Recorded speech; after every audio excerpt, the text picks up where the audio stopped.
why don't we get started with this content creation stuff?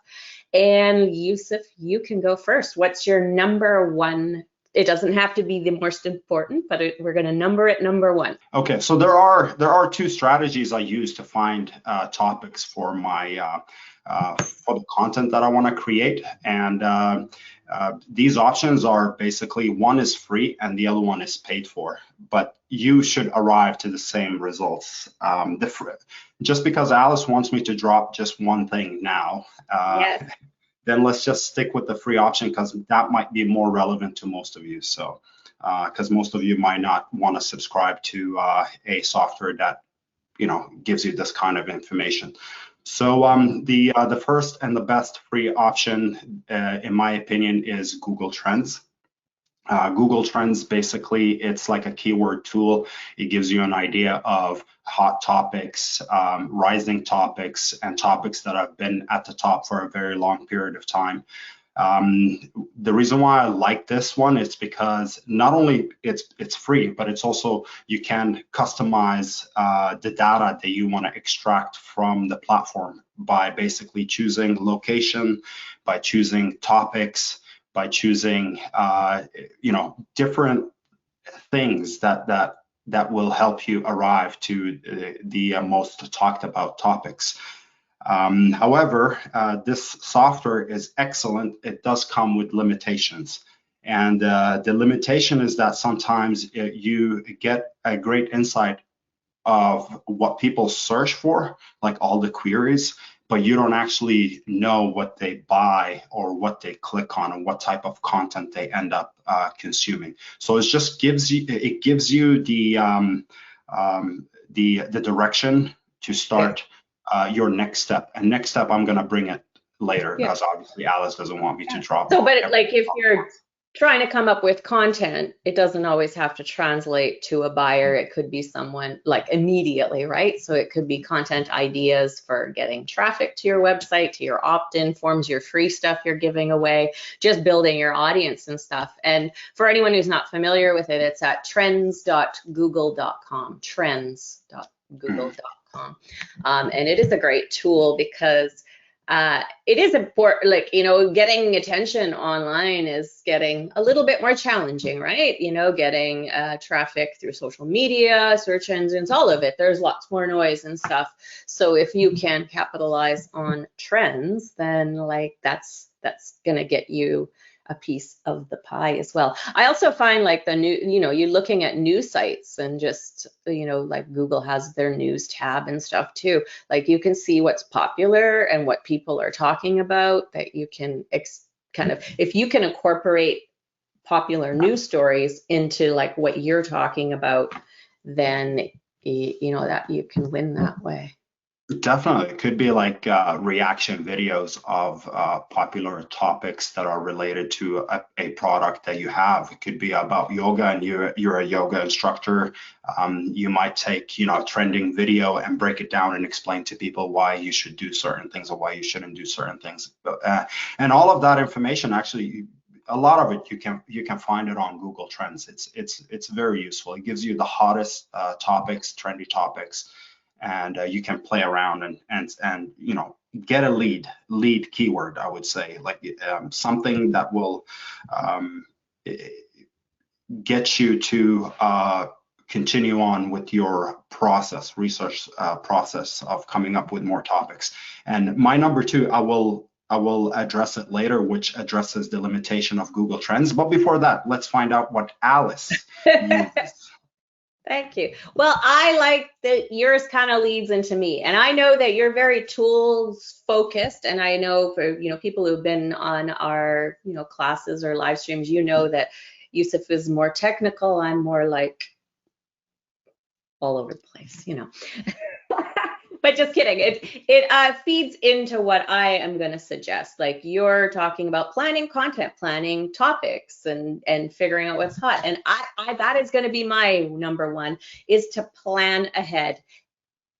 plan your content ahead. Don't just do it day by day and figure out like, what am I going to post? Because you're not going to have a comprehensive plan. Plan ahead, plan it around your launches and your promotions. So like Yusef said, if there's these Google trends on a certain topic and it doesn't exactly directly translate to your product, like let's say, let me think of something. But say you do, you're going to be doing some content about, let's do a printable. Maybe you have a planner that helps people get organized in their business and stuff like that. But you see people talking about different business topics, and like certain, whatever happens to be that's a popular thing, you can create content on that topic, but then also lead them into an opt-in offer that will lead into the product as well.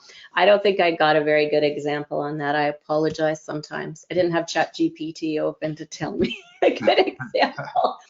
But it is important, and always plan ahead and be ready, be prepared. In ways you can also focus on your planning are just content pieces, whatever it happens to be, but also do content that gets them prepared to be ready to use your product. So say you're launching a product that teaches them scrapbooking techniques or something like that, but and it's digital scrapbooking, and maybe you have people who do paper scrapbooking, but you want to kind of get them ready and interested and priming them for the idea about digital stuff. So you might be showing examples of what you could do with digital scrapbooking so that they become interested in it. You can also educate them on the benefits and understand their problems and the solution, right? So you start talking about your product, what it's all about. But when you also teach them, so maybe you're showing these digital scrapbooking examples, but you're also teaching them how your software is going to work, or whatever, it's a course, whatever you're doing, you're incorporating it all into the product thing. And then, just, getting your customers educated through your content. And when you plan ahead and your launches are coming and you start looking at trends, see how you can grab more traffic before that launch, you'll do a great job. Yeah, definitely. Yeah. So what's number 2? What are you going to make us pay money for? No, so actually, number 2 is not. It's also a free paid thing. Oh, so, you're holding out. Okay. Yeah. So the number 2, we talked about Google Trends. I just want to recap. So we talked about Google Trends, what it's good for. It's it's for finding what people search across the web and YouTube. It allows you allows me to check by geographical locations as well as topic preferences, right? But it does have a limitation, and that limitation we already addressed it in the video, is that you get an insight into the query, the search terms, but you don't actually get to know what the people clicked for and what product they ended up, or content, blog post or whatever that they ended up visiting in the end. However, if you are trying to create a course or a topic around or content creation around a course, then Google Trends would be a way to start. But in order to address the limitation, you would basically take that lead key term that you get from Google Trends, put it into Google search engine, Bing or YouTube, and see the type of hits that you get, see the type of content that was created around that work. Because Google Trend, remember, it just gives you trendy topics, but it doesn't give you which trendy topic. But you can actually take that phrase or whatever the lead keyword, I would say, and then drop it into search engines, and then that way you find more of the actual content that was created around it, and then you can browse and get an idea. The first approach that I used maybe was a little bit more for like course creation, like coming up with product offer, but the step is pretty much the same. Google Trends, and then either you take that keyword that you get from there and drop it onto like marketplaces if you're looking for creating a product. But if you're looking for creating content around that phrase, then it's better to put it on YouTube or put it on Google, Bing, and then that way you will get all, the hits, all the blogs, the contents that have been written around it. So that would be maybe a better way to answer your question, Alice. Yeah, that's great because actually, it really, both those points go into the planning process. Like taking, I'm sorry, an hour or two just brainstorming and writing down or copying, pasting if you're doing it, however, just all these different ideas of things you can do. And maybe you're not going to do them all, but you'll have a lot to go from, as opposed to like you're thinking, okay, well, I need to post to my blog today. I got to post to social media. What should I post? You'll already know because you've done this background. And it saves you time. Like sometimes planning feels like it takes too much time, but it'll save you time. And it'll also be a whole lot more effective.